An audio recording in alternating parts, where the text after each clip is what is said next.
Welcome to the NCAA Coach's Assist for Empathic Response training video. This interactive session is designed to introduce you to the core concepts of NCAA Coach's Assist for Empathic Response, a guiding communication style that centers on empathic listening skills, is evidence-based, improves relationships, and meets the needs of student athletes more effectively. The objectives of this training are to 1. Provide you with a better understanding of NCAA Coach's Assist for Empathic Response. 2. To introduce you to specific strategies that can be used to enhance your conversations with student athletes. 3. To increase your confidence in communicating effectively with student athletes about their health and wellness needs. And 4. To provide examples of the feedback necessary to become proficient in a guided style of communication. My name is Jeff Milroy, and my colleague and I, Carol Lucas, will be guiding you through this training. So let's get started. We're going to begin with introductions. So we need you to pair up with a partner. Each person is going to begin by sharing their name, and then they will answer the question. If you had 2 extra hours every day, how would you spend your time? So again, each person has 1 minute to introduce themselves. A gong will sound after 1 minute, indicating time to switch speakers.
So what did we learn from that simple exercise? First, we learned that we are all more than what we do. Frequently, when we look at other people, we see them as the role that they play, whether the job they hold, the sport that they play, perhaps even the position they play on the team. Secondly, we discovered the power of a thoughtful question. What would you do if you had 2 extra hours every day requires more than a yes-no answer. It requires the person responding to really think about their response. It ties into their values, their priorities, what is important to them. It helps build that human connection. It also acts as a nice icebreaker. As we mentioned, this is an interactive program. And so what we'll do today is we'll delve into your communication style and how you communicate with others. And then we'll have some skill building to go along with it. As I mentioned, it's going to be interactive, so have an open mind and have some fun. And we recognize that you all are effective communicators. You wouldn't be in the positions you are today if that weren't the case. What we're talking about at Coach's Assist is an additional type of communication skills that really help with that human connection.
as you've just seen, we don't always know what's going on in other people's lives.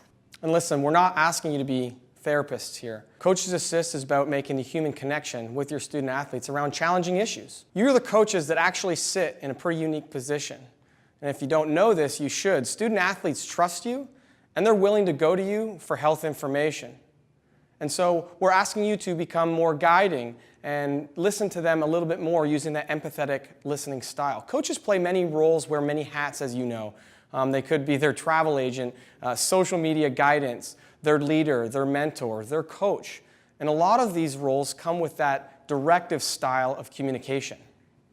The directive style of communication is effective in certain situations.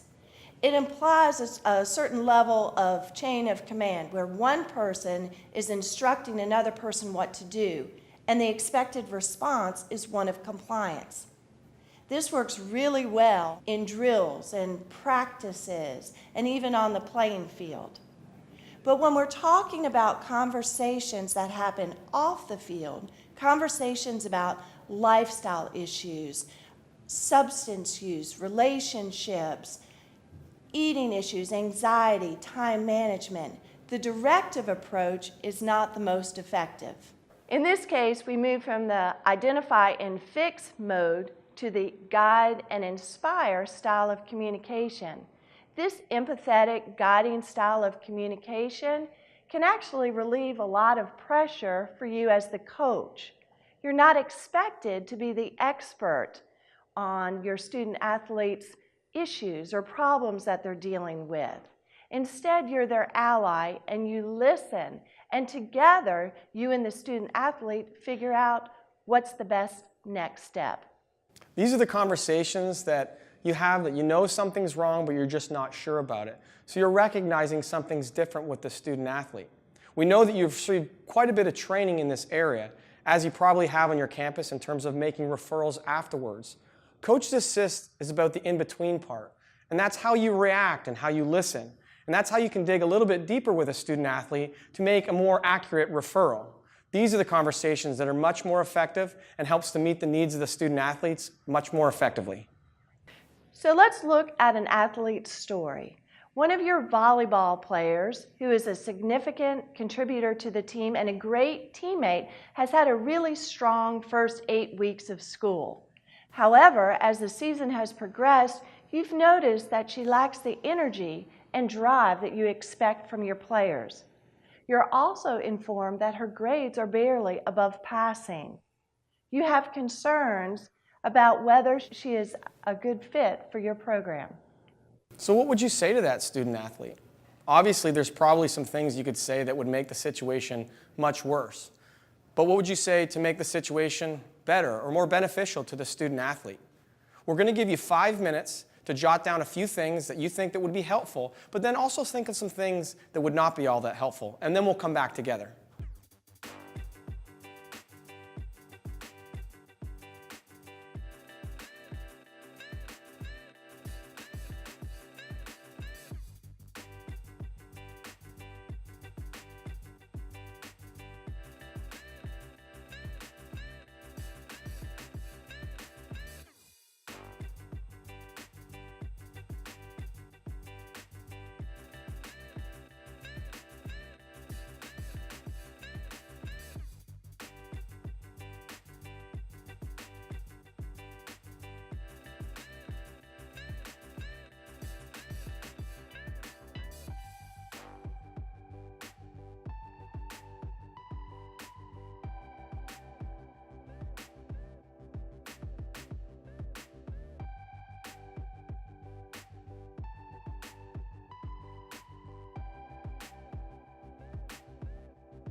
Thanks for doing that.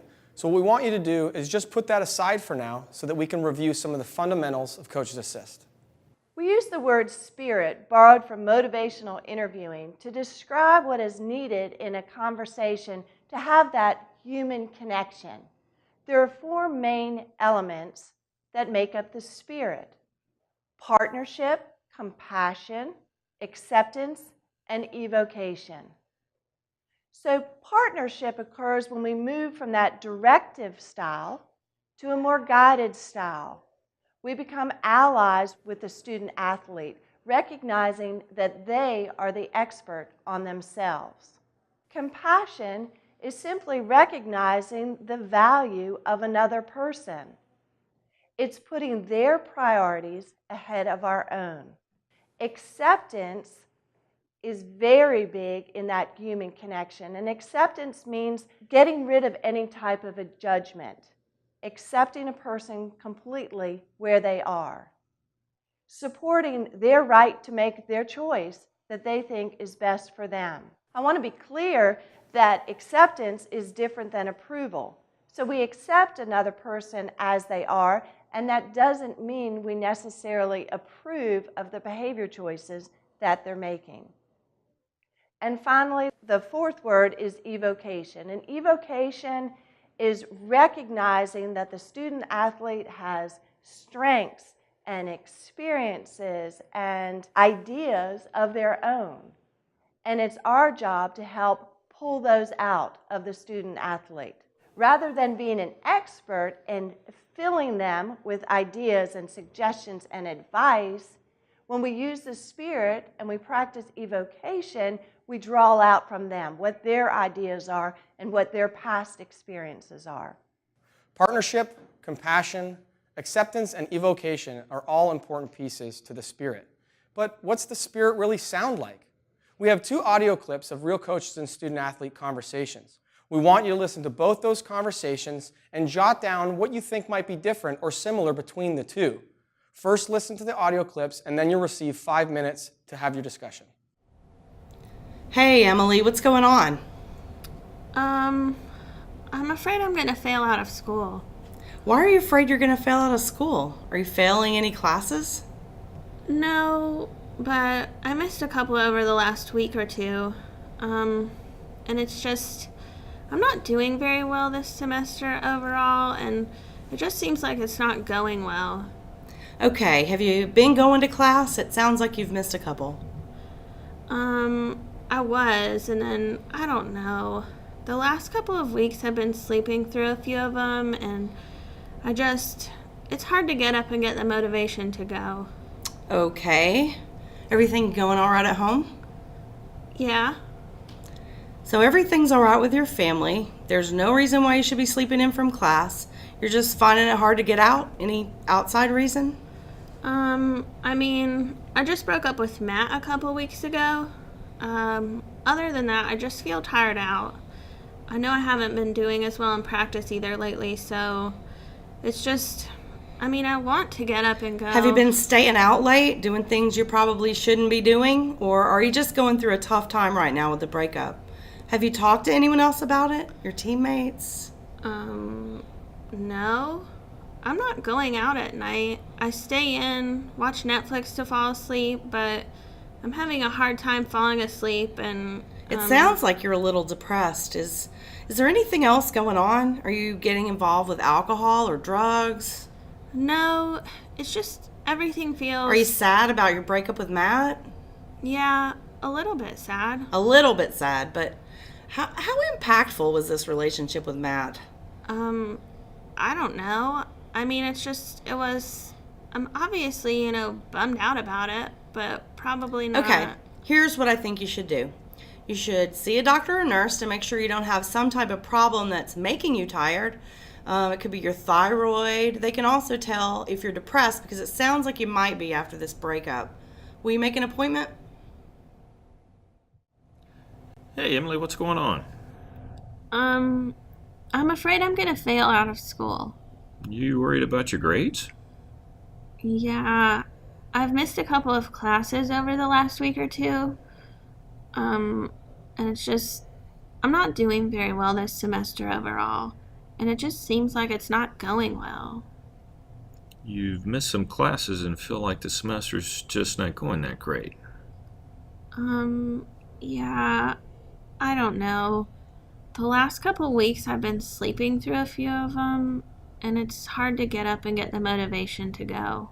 So you don't have the same motivation that you used to. Yeah, I mean, I kind of just hang out in the dorm room. I don't do a whole lot.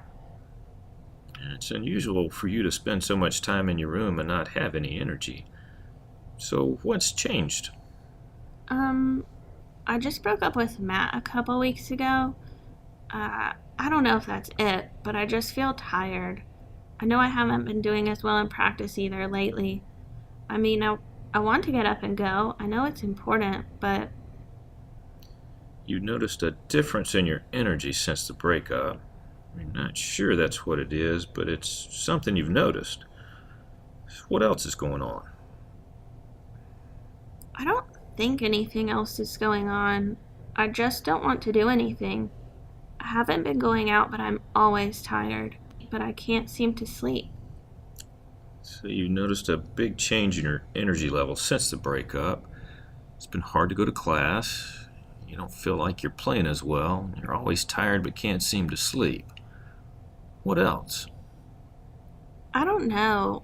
I'm worried that I've gotten so far behind that I won't be able to make the grades to keep playing.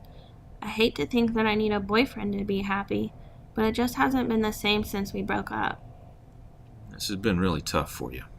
Yeah, it has been tough. I want to get up and go and get back to my life. I just don't know how. You know, it takes a lot of courage to come in here and have this conversation.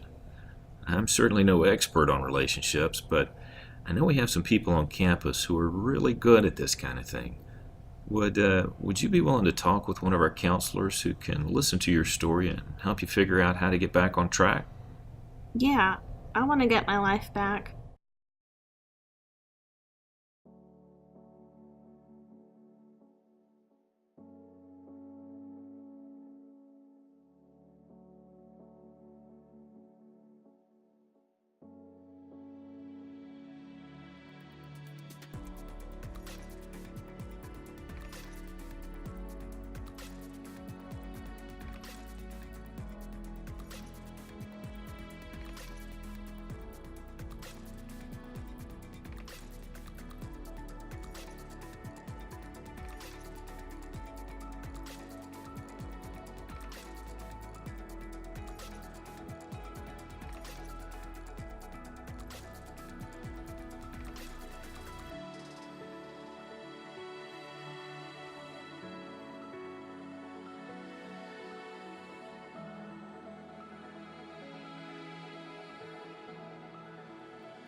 So, what were different or similar between these two conversations? Well, first you can see that the coaches really did seem to have some care for their student athlete, had a nice rapport, and it seemed like a partnership. But there really are two big differences between these two conversations.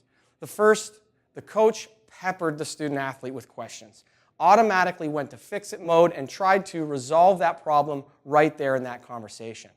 The second coach went to empathetic listening and used reflections and open-ended questions to really dig deeper into what the student athlete was talking about. These are the most effective skills that you can use when you're trying to develop that partnership and that communication style that's very guiding with the student athlete. These may seem simple, but they're not very easy to use. So let's break down these skills a little bit more. When we switched from the directive style of communication to a more guided style of communication, we used active listening. Now I want you to think about a recent conversation you've had with another person. How did you know they were really listening to you? Well, there are 3 clues in active listening. The first one is something we call authentic presence. Authentic presence means being present, quite figuratively and literally, avoiding distractions, not multitasking, not thinking about the list of things you need to do later today, being fully present in the moment with that other person. Part of being fully present is listening completely and not thinking about what you want to say in response while the other person is still talking. A second clue for active listening is body language. Do you have an open stance? Are you close to the other person? Do you have good eye contact? Sometimes we nod our head empathetically. Those are all clues that we use with our body language. The third way we indicate that we are really listening to another person is by our responses. And we use reflective statements that paraphrase or restate part of what the other person has said to show them that we've heard what they're talking about. Reflective statements help you tell that other individual that you hear what they're saying and you understand what they're saying. So for example, if a student athlete's to say, it's been a big adjustment and I can't find time for anything, the coach might say, the transition from high school has been tough. Yeah, reflective statements also can convey feeling. An example is the student athlete might say, yeah, it's been tough. I don't know how I'm supposed to do it. There are not enough hours in the day. And the coach could respond, you're feeling overwhelmed and not sure how to do it all. Reflective statements are in fact statements. They're not questions. Listen to the way I say these 2 statements. You're worried what your parents will say versus you're worried what your parents will say. Statements have the effect of continuing the paragraph. They encourage more talking on the part of the other person. Questions, on the other hand, direct the response back to the person who asked the question. We want to use reflective statements when we respond to our student athletes. Now let's look at a student athlete statement and 3 possible coach responses.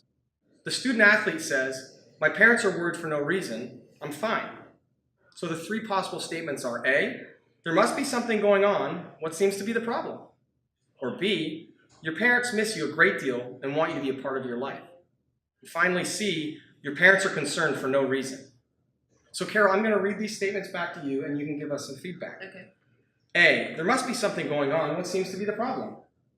So A is less than optimal. The student athlete just said the parents are worried for no reason, and the coach contradicts the student's statement. And then the coach adds a question at the end. Okay, and for B, your parents miss you a great deal and want you to be a part of their life.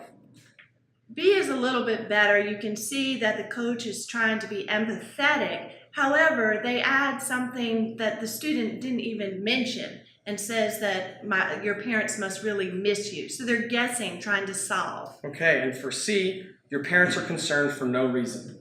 Yeah, so C is actually the most optimal response. It's a reflective statement, which is a paraphrase or a restatement of the student athlete's initial statement. So we're going to give you a few more student athlete statements to practice on your own. We'll give you 5 minutes to work on what those reflective statements might be for each of the student athlete statements. And then we're going to give you another 5 minutes for you to have a discussion among your group.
So let's take a look at another example, a student-athlete statement, and some responses that the coach might have. And then Carol, I'll read those responses to you and you can give us some feedback. Okay. So the statement from the student-athlete is, nothing is wrong, I just have a ton going on. So one of the statements back from a coach could be, is it one of your classes? So this is a closed question. It doesn't demand any more than a simple yes, no on the part of the student athlete. Okay, and for 2, can you just drop something and focus during the season? This is also a closed question. Not only is it closed, it's trying to solve the situation for the student athlete by giving the advice to drop a class. And the third one is, what do you mean by a lot going on? This is a great open question. We all think we know what we mean by a lot going on, but it can mean different things to different people. And the fourth is, what's on your mind? Again, another very broad, open question. And finally, the fifth, tell me a little more. Tell me more is a great open question, and one you should carry around in your back pocket for those times when you're not quite sure how to respond.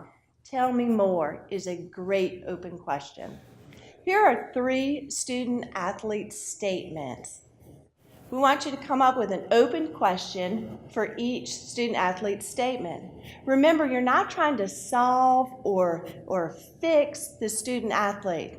You're asking an open question so they can elaborate and expand for their own benefit.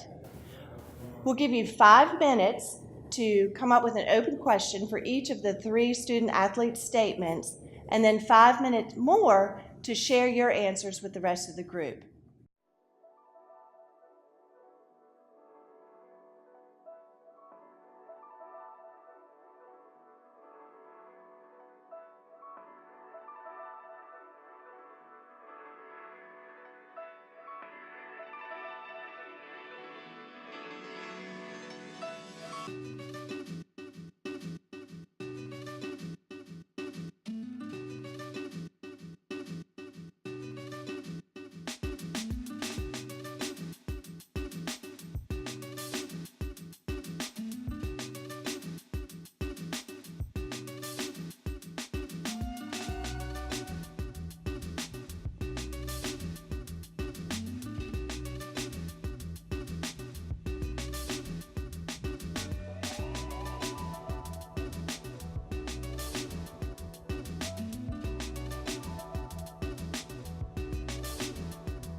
Reflective listening is one of the main skills to have in an empathetic communication style. So we want to give you some more practice to do that. What we're going to do is we're going to get you in some small groups. Probably having 4 or 5 people in your group would be good. If you have a group that's maybe 8 or 9 people, that's okay. It just might take you a little bit longer.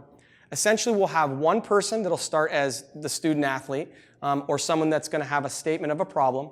And the rest of you are going to work on reflective statements as you go around the circle. So the way that this would work is that the first person might say something like, I'd like to be more physically active, but in one part it's going to take me away from my family, but then on the other side of it, I'm going to become more healthy. Then the person to their left is going to give a reflective statement back. Then the person that made the original statement will give a little bit more information to then go on to the next person who's going to give a reflective statement. This will go on and so forth around the circle until you get back to the start. Now, this is not going to feel like it's very natural, and there might be some pauses or breaks. You might even have to think about your reflective statement. That's totally fine, and if you need to pause for more time, that's perfectly fine as well. We just want to make sure that you get all the time you have to have that practice. Yeah, and I would just add that it's not a normal form of conversation only using reflections, but it's kind of like practicing a forehand cross-court shot over and over again. It's simply a drill for you to practice reflective listening statements.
welcome back.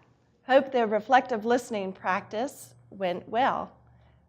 Now let's go back and look at the student-athlete story that we opened this workshop with. As you remember, one of your volleyball players, who is a significant contributor and a great teammate, has had a very strong first 8 weeks of school.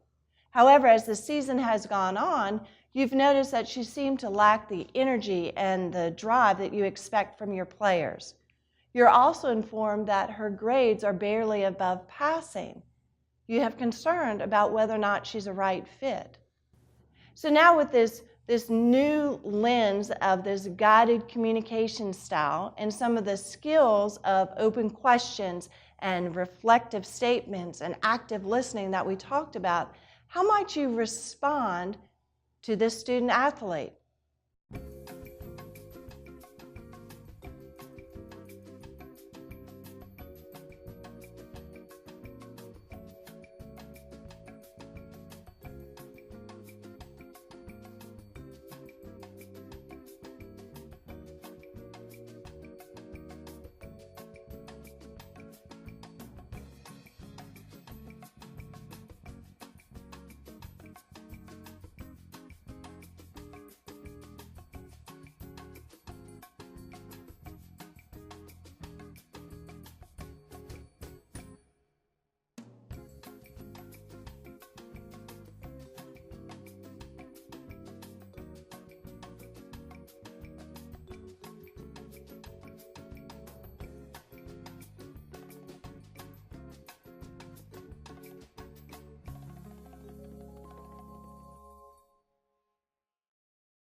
So thank you for your time and your involvement in today's workshop.